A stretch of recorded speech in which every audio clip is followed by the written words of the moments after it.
अस्सलाम वालेकुम दोस्तों, वेलकम है आपके मेरे यूट्यूब चैनल पाइपिंग नॉलेज में। Today we are going to discuss about mechanical isolation. आज की वीडियो में स्पेशली हम बात करने वाले हैं कि मैकेनिकल आइसोलेशन क्या होता है। वो एक सर्टिफिकेशन है, मैकेनिकल आइसोलेशन सर्टिफिकेशन क्या होता है। जब आप किसी भी प्लांट में शटडाउन जॉब जो स्टार्ट करेंगे, सपोज आपका 15 डेज़ का शटडाउन है ना, तो स्टार्टिंग का जो 1 और 2 डेज़ होगा वो आपको मैकेनिकल आइसोलेशन के लिए वर्क करना होगा। अनटिल कि आप अपना मैकेनिकल आइसोलेशन सर्टिफिकेशन कंप्लीट नहीं करेंगे, आप किसी भी लाइन में जो शटडाउन का जो डेजिग्नेटेड लाइन है आप उसमें एक्टिविटी नहीं कर सकते। तो शटडाउन जो स्टार्ट होगा, जो आपका स्टार्टिंग शटडाउन का first and second and half day, first का सेकंड का हाफ डे एटलीस्ट, उस ड्यूरेशन में आपको मैकेनिकल आइसोलेशन के शटडाउन से रिलेटेड जो भी ब्लाइंड इंस्टॉल करना है ना, वो ब्लाइंड इंस्टॉल करने के बाद आपको एक मैकेनिकल आइसोलेशन सर्टिफिकेशन साइन करवाना होगा। वो सर्टिफिकेशन अगर आपका कंप्लीट होता है तो ऑफिशियली आपको उस शटडाउन जॉब के लाइन के अकॉर्डिंग आपको काम करने की परमिशन मिलेगी। तो फर्स्ट ऑफ ऑल हम ये जानने की कोशिश करते हैं कि मैकेनिकल आइसोलेशन होता क्या है। Mechanical isolation is a critical safety procedure in the oil and gas industry, particularly before the shutdown. Before shutdown में आपका एक क्रिटिकल एक्टिविटी है आइसोलेशन करना। द आइसोलेशन का इसमें कुछ इंपॉर्टेंट पॉइंट है। इंपॉर्टेंट पॉइंट का मतलब है कि पहला, आइसोलेशन प्लान क्या है, आप कौन से लाइन में वर्क एक्टिविटी करने वाले हैं, आपको वो लाइन आइडेंटिफिकेशन करना होगा। आइडेंटिफिकेशन करने के बाद आपको पहले एक वर्कबुक तैयार करना होगा, वो प्लान बनाना होगा कि आप कहाँ कहाँ आइसोलेशन के लिए ब्लाइंड करेंगे। वो ब्लाइंड करने के बाद भी आप उसमें एक्टिविटी कर सकते हैं। तो फर्स्ट ऑफ ऑल उसमें है आइसोलेशन प्लान। सेकेंड वन है आइसोलेशन मेथड, आप किस मेथड से उसको आइसोलेट करेंगे, वॉल को क्लोज करेंगे कि उसमें ब्लाइंड डालेंगे कि उसमें स्पेड इंस्टॉल करेंगे, ये आपको मेथड पहले आइडेंटिफाई करके क्लाइंट को सबमिट करना होगा। थर्ड नंबर है लॉकआउट टॉग आउट, जो आप वॉल इंस्टॉल करेंगे, वॉल को क्लोज करेंगे तो उसमें एक लॉकआउट टॉग आउट एक प्रोसीजर है, वो प्रोसीजर के जरिए आप उसको लॉकआउट टॉग आउट करेंगे वॉल को।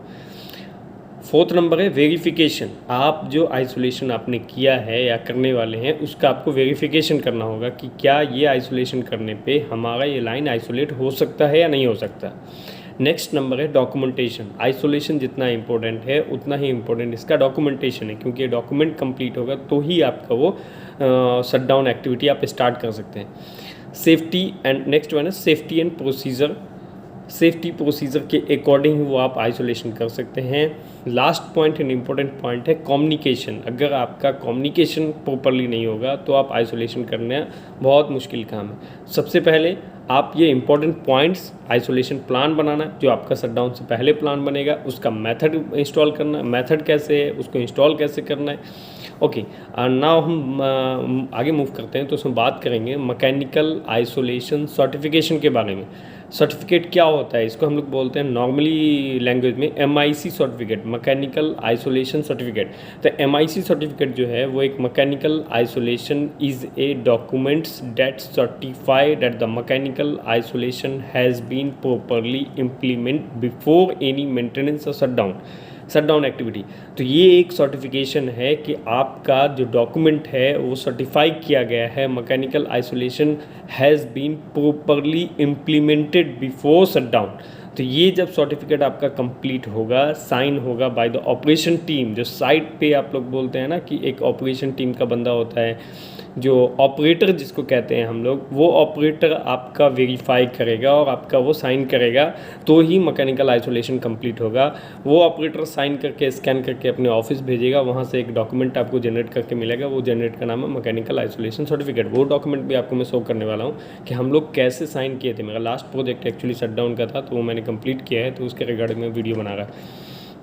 इंपॉर्टेंट पॉइंट की अगर बात करें मैकेनिकल आइसोलेशन सर्टिफिकेशन की, तो सबसे पहले शटडाउन स्टार्ट होने से पहले आपको आइडेंटिफिकेशन करनी होगी कि आप कहाँ कहाँ आइसोलेट करने वाले हैं। वो PNID में आइसोलेट करते हैं, उसका एक नंबर मार्किंग होता है, नंबर मार्किंग करके आइसोलेशन नंबर हो जाएगा। वो आइसोलेशन में आपको नंबर पे क्लोज करना है। उस नंबर के इंग्लिश में आपको वर्क भी लिखा रहेगा कि इस वर्क में आपको ब्लाइंड इंस्टॉल करना है या वॉल क्लोज करना है या फिर स्पेड लगाना है या स्पूल ड्रॉप करके ब्लाइंड लगाना है। वो सारी चीज़ें आपको उस नंबर पे लिखा रहेगा। तो वो आइडेंटिफिकेशन हो गया।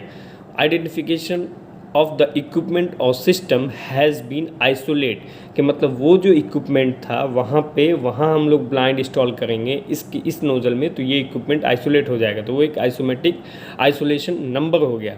उस आइसोलेशन को हम लोग आइडेंटिफिकेशन करते हैं। तो सबसे पहले वो आइडेंटिफिकेशन होगा, वो कहाँ होगा, PNID में होगा। सेकेंड नंबर है इंपॉर्टेंट पॉइंट में आइसोलेशन पॉइंट।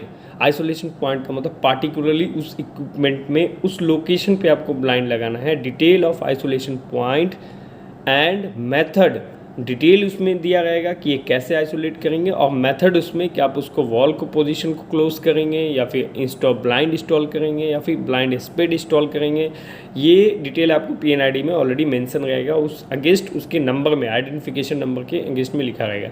वेरिफिकेशन क्या है, confirmation that isolation has been verified and the equipment is safe for work.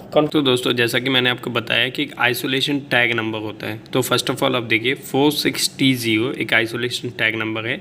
ये है एक वर्क पैक नंबर जिसमें हम लोगों ने डिटेल बनाया है कि मतलब इस वर्क पैक में हमारा क्या क्या काम है। नेक्स्ट है लाइन नंबर, तो लाइन नंबर के रेफरेंस में वो लाइन नंबर दिया है, फिर PNID का नंबर दिया, तो PNID हो गया। उसके बाद वो साइज़, रेटिंग क्या है, 16 इंच का पाइप का क्लास है, रेटिंग साइज़ है 16 इंच के पाइप का क्लास है। फिर उसके बाद अपना रेटिंग क्या है, रेटिंग 300 है। मटेरियल का डिटेल है, प्रपोज मटेरियल, हमने वो ब्लाइंड करने के लिए कैसा मटेरियल परचेज किया है। एग्जिस्टिंग स्पेड, तो डेट एरिया अगर कोई स्पेड मतलब अगर पहले से लगा है तो नो। एग्जिस्टिंग स्पेड क्या है, एग्जिस्टिंग स्पेसर, मतलब स्पेड और स्पेसर दोनों नहीं है, दोनों मतलब स्पेक्टिकल ब्लाइंड भी नहीं है, स्पेसर भी नहीं है। नेक्स्ट हम बात करते हैं स्टैंडर्ड ब्लाइंड, हमको 1 पीस रिक्वायरमेंट है। अगर यहाँ पे कुछ होता है एग्जिस्टिंग स्पेड या स्पेसर तो हम लोग ब्लाइंड नहीं, वो स्पेड को मूव कर देते हैं। स्टैंडर्ड स्पेड हमें नहीं चाहिए, सिर्फ हम ब्लाइंड करेंगे तो वो कंप्लीट हो जाएगा। ये लोकेशन लिखा है pre flush drum to PSV, ये लाइन जो है प्री फ्लश ड्रम से PSV जा रही है। उस लाइन में हमें क्या करना है, देखिए ये मेन पॉइंट जो रिमार्क है यहाँ पे मैं आपको बता रहा हूँ। रिमार्क में जो लिखा है, फर्स्ट आप रिमार्क में देखिए क्या है, equipment nozzle to be isolate with standard blind after dismantling the removal spool, मतलब वहाँ पे एक स्पूल को हम ड्रॉप करेंगे और ड्रॉप करने के बाद वहाँ पे हम एक ब्लाइंड लगाएंगे, क्योंकि लाइन तो कंटिन्यूसली है ना। आपको ब्लाइंड करने के लिए पहले एक स्पूल को ड्रॉप करना होगा, फिर आप लाइन को ब्लाइंड करेंगे। स्पूल ड्रॉप करने से पहले कहीं और का लोकेशन होगा जहाँ का वॉल बंद करेगा। वॉल बंद करने के बाद वो लाइन की इंटरनल क्लीनिंग होगी, वो ऑपरेशन टीम करेगा। इंटरनल क्लीनिंग करने के बाद आपको वो लाइन मिलेगा आपके हाथ में, तो वो आप स्पूल ड्रॉप करके वहाँ पर एक ब्लाइंड। सेम उसी टाइप से सेकंड नंबर है, isolation tag number 4622, line number दिया है, PNID नंबर दिया है, साइज़ है 6 इंचेस, और इसमें जो है स्पेड नहीं है, हम लोग को एक ब्लाइंड लगाना है। ब्लाइंड लगाना, ये लोकेशन है pre flush drum to PSV, ये PSV वाले लाइन में। इस पर उन्होंने लिखा है drop PSV and isolate the upstream 10x6 inch reducer spool with 6 and standard blind of the flare area. ये लाइन जो है वो फ्लेयर से कनेक्टेड है, हम लोग PSV को ड्रॉप करेंगे और नीचे वाले साइड में जो कनेक्शन है वहाँ पे हम लोग ब्लाइंड करेंगे।